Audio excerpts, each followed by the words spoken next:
حسن محفوظ صاحب سعودی عرب سے پوچھتے ہیں مولانا صاحب اس آیت کی تفسیر کر دیں، الم تری الی الذی حاج ابراہیم فی ربہ ان اطاع اللہ الملک، ہاں اس کے بارے میں کہتے ہیں وضاحت ذرا فرما دیں کہ ابراہیم علیہ السلام کو کون سا ملک عطا کیا گیا تھا؟ نہیں، ابراہیم علیہ السلام کو نہیں ملک عطا کیا، یہ میرے بھائی نے غلط سمجھا کہ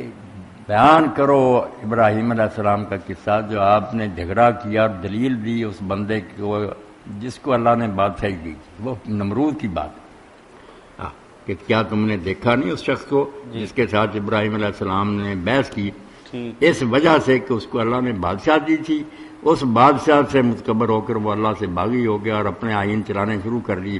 خدا ہی بن گیا۔ اور ابراہیم علیہ السلام سے کہا کون ہے رب اور میرے سوا؟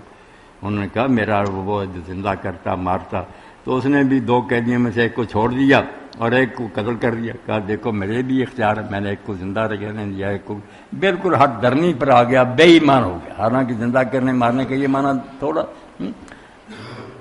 تو آپ نے پھر اس کو لاجواب کرنے کے لیے کہا کہ میرا رب تو پھر سورج کو مشرق سے نکالتا مغرب کی طرف لے جاتا، تو اس کو پھر ادھر سے نکال، پھر فبہت الذی کفر، وہ کافر پھر ہکا بکا رہ گیا، کوئی بات نہیں آئی۔ تو یہ ابراہیم علیہ السلام کو ملک نہیں دیا تھا، اس آدمی کو ملک دیا تھا، کیا اس بادشاہی کی وجہ سے وہ فرعون نمرود کافر ہو گیا، اس سے ابراہیم علیہ السلام